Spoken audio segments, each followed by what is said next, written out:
Hello, you guys, and welcome back to my channel. If you're new here, my name is Joel. I am a second semester nursery student at Imperial Valley College, and this video is going to be for my friends at first semester that are struggling with this concept regarding pH balance.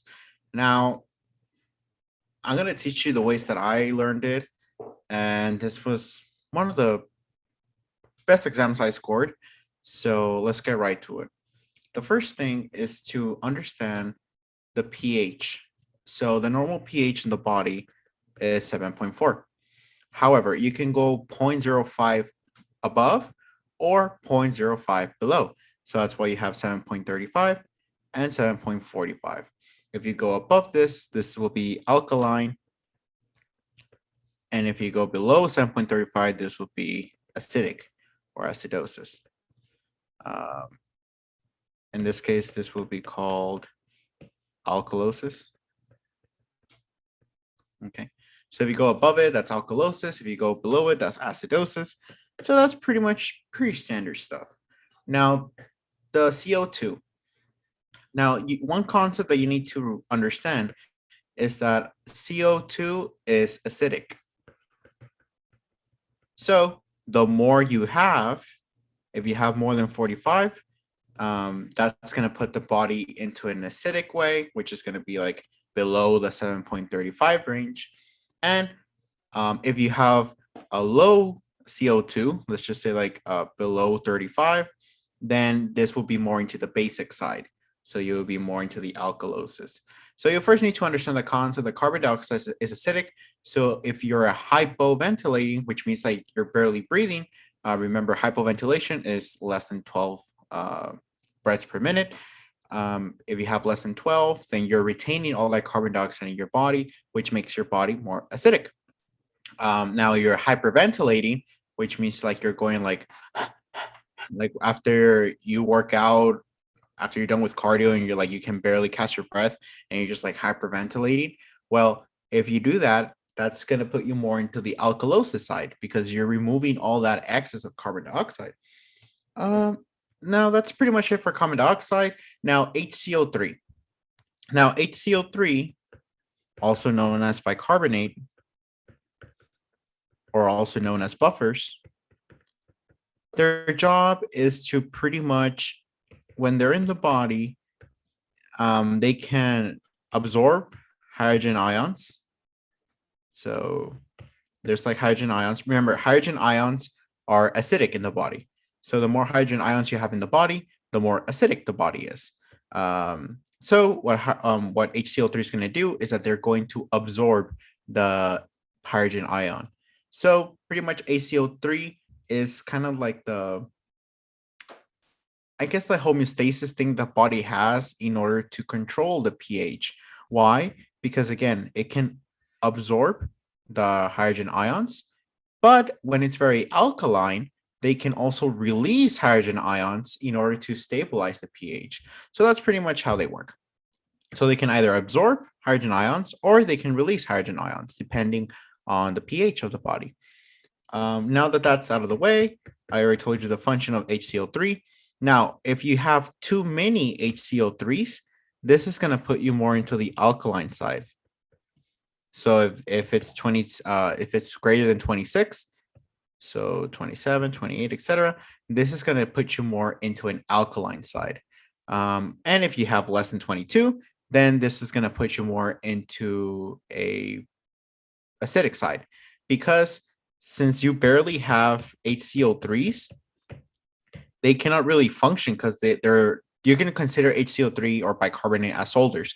So the less solvers you have, the harder is it going to be for you to control the pH in the body, because you're not going to be able to have the solvers to release hydrogen ions or to absorb hydrogen ions. So the low number of HCl3, the more acidic the body will be.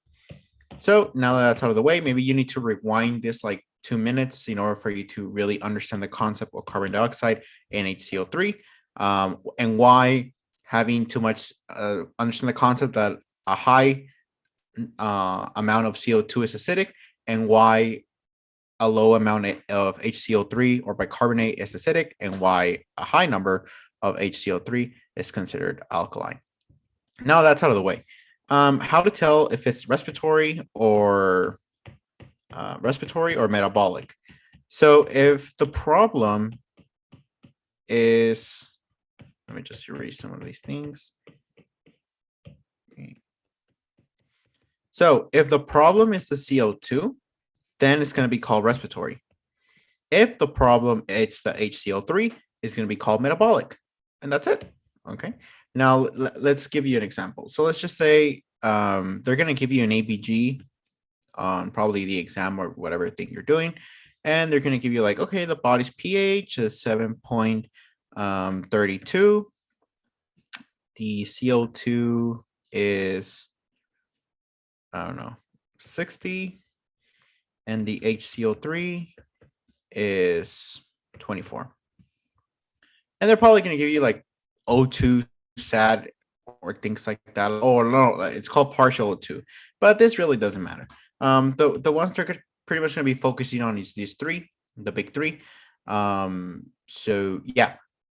So right off the bat, if I'm doing this problem, I see that it's lower than 7.35. So immediately this is acidosis. Now, who's the problem? CO2 or HCO3?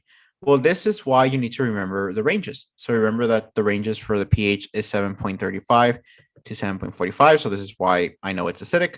And the CO2 is going to be from 35 to 45. This is the range. So since it's above 45, I know it's going to be a respiratory problem. So I can just put here respiratory acidosis. And HCO3, it's under the normal range, which is like 22 to 26 or 26. Yeah, 22 to 26. So since I'm still in the normal range, HCO3 cannot be the problem. So we disregard metabolic. So yeah, that's pretty much for that. Now, that's for respiratory acidosis. Now let's do a different problem. So again, the most crucial thing is going to be for you to remember the ranges, which is really not bad. 35 to 45 is CO2. So the big difference between them is 10. And from HCO3, the difference from them is 4. So this is the difference from 10. So yeah, like you can just take like 3 minutes out of your day and just make like a planner if you want, like, oh, CO2 range is this from this, CO2 range is this from this. And like it's really going to be second instinct for you. This was really not complicated to remember. It's just memorizing the range. Okay, it's not that bad.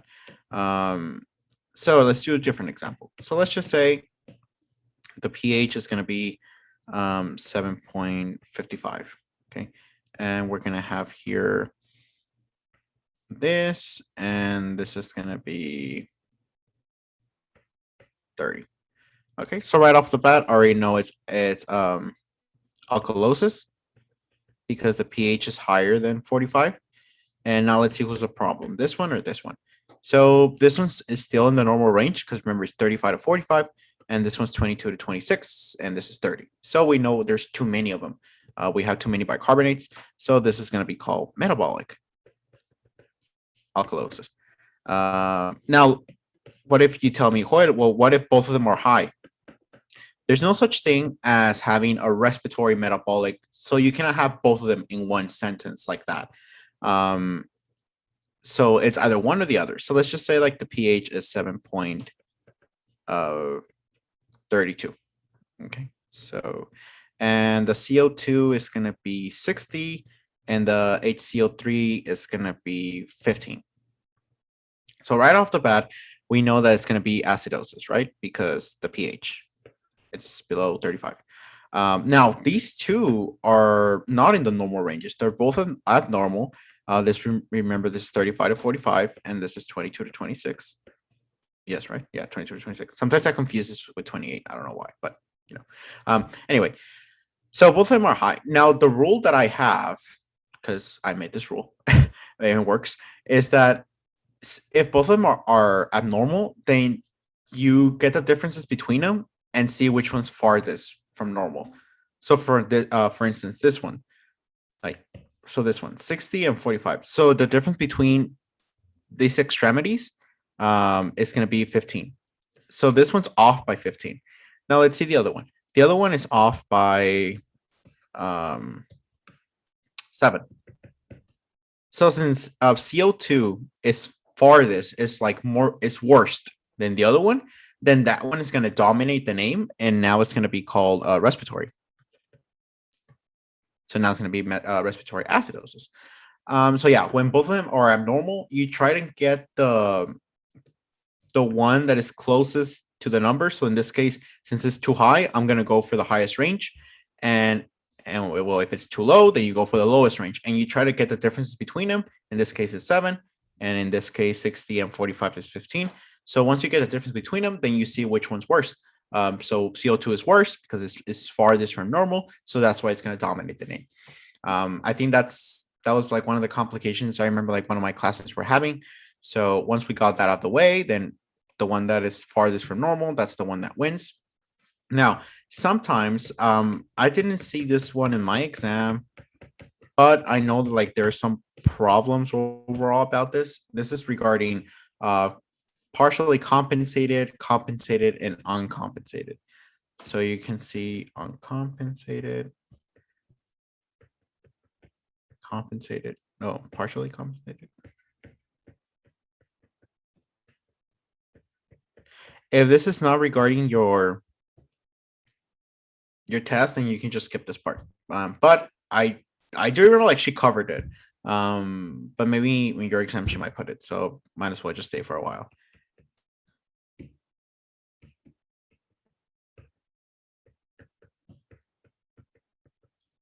So what does uncompensated, partially compensated, and fully compensated mean? So this is all regarding the pH. So I'm first going to go with the fully compensated because that's easier. So if your pH is normal between the ranges of 35 to 45, let's just say in this case 7.38. So this is normal. It's a normal pH, right? But maybe our values, our CO2 and HCO3 can be abnormal. Maybe we might have I don't know, 35 for CO2, which is considered normal, but for the HCO3, we might have 18. So even though, wait, 22, yeah, okay, 22 to 26. This one's 22 to 26. And this one's 35 to 45. So the abnormal one, it's HCO3, right? Because it's low, but the pH is still relatively good. So in this case, since the problem it's HCO3, this is still going to be a metabolic. This will be called like metabolic acidosis, I believe. But this is going to be called fully compensated. Thank you. You have to write the whole name out, but I'm just going to leave it at fully comp. And it's fully comp because the pH is still normal. So that's why it's called fully comp. Now, what makes it partially compensated? So partially compensated,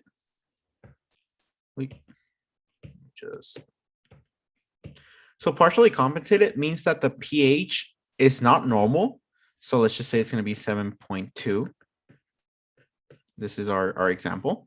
And let's just say with these numbers, let's go with 50. And let's go with 30. So we went over fully compensated, so I'm going to delete this one. Now, partially compensated. So partially compensated means that the pH is still at normal again. And let's just say in this instance, which one's bad? So both of them are abnormal, as you can see. But remember, it's acidosis, right? Because we have a low pH. So that's still going to be the first thing we're going to put, acidosis. And then what justifies that it's acidosis? The high HCO3 or the high CO2? Well, remember, the more CO2, the more acidic. And if it's a high HCO3 or a high bicarbonate, that's going to be more alkaline. Okay, so in this case, it would justify the acidosis by the carbon dioxide. So it's going to be called respiratory acidosis. And our justification is, well, obviously the value of the CO2, but it's going to be called partially compensated because the HCO3 is trying its best to stabilize the pH. Now you're like, wait, what do you mean? Well, because we have a low pH, right? This is called acidic. But the HCO3, this is an alkaline thing, what the HCO3 is doing.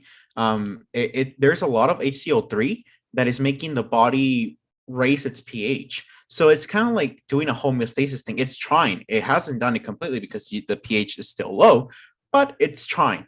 So once you see in the pattern that they're both high, they're both abnormal, or you can say one's high, one's low. In this case, by just looking at the pH, we know it's acidic because it's 7.2, and the CO2 justifies the acidity because HCO3 is not going to justify why it's acidic. It would be the contrary. HCO3 shows more of the alkaline side. So that's why we're like, okay, it cannot be metabolic acidosis because it doesn't justify it. But the CO2, a high CO2, it does justify the acidity. So we're going to put respiratory acidosis, but it's going to be partially compensated because HCO3 is trying to put the body more into an alkaline. It's trying to raise the pH into the 7.35 to 45 range.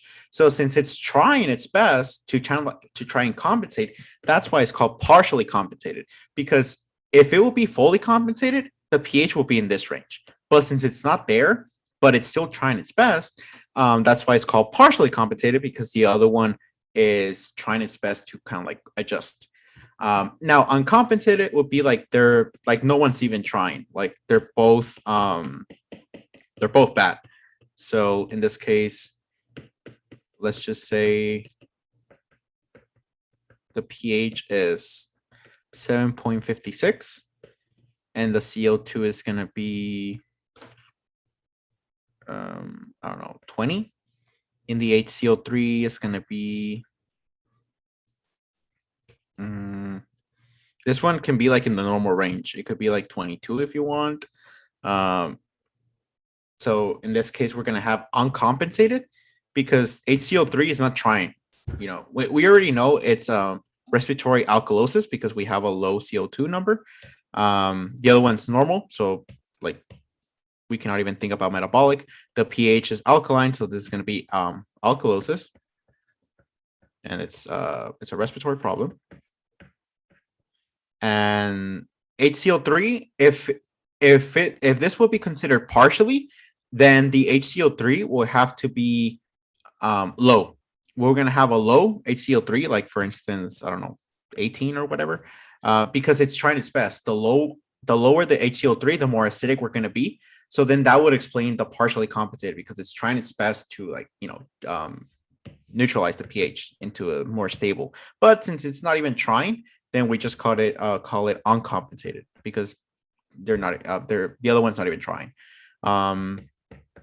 Now it would also be uncompensated if, let's just say, instead of 22 we had I don't know, 27 or 28. So remember, a high HCO3 will be like alkalosis, right?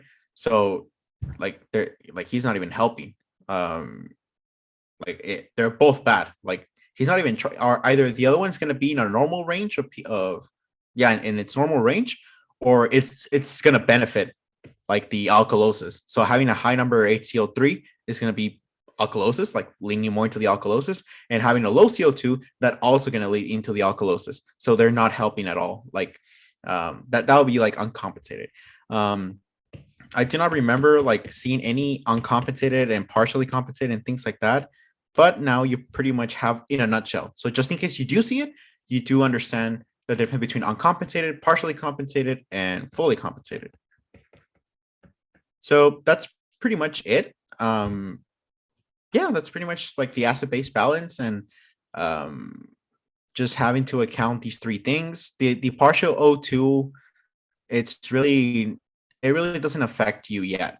That's going to be more into the next semester, but not even that much. So just try to understand these three and understand what makes acidosis, alkalosis. Try and understand why it's respiratory, why it's metabolic acidosis, why it's respiratory acidosis, and try and understand when they're both abnormal. Remember, you try and go for the one that is worst, and that one's going to dominate the name.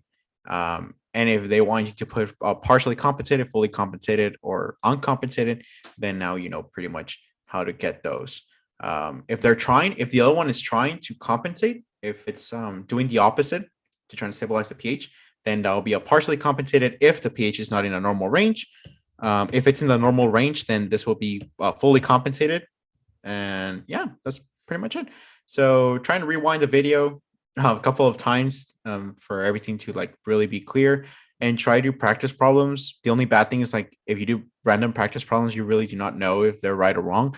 But I mean, you can try. That's what I did. Or you can just go like YouTube videos and go with those. Just look at the problem, try and do it on yourself, and then play the video, and then just fast forward until you see the answers, and then that can help you with your boost your motivation into understanding these concepts. And that's pretty much it. So thank you so much, guys, for watching.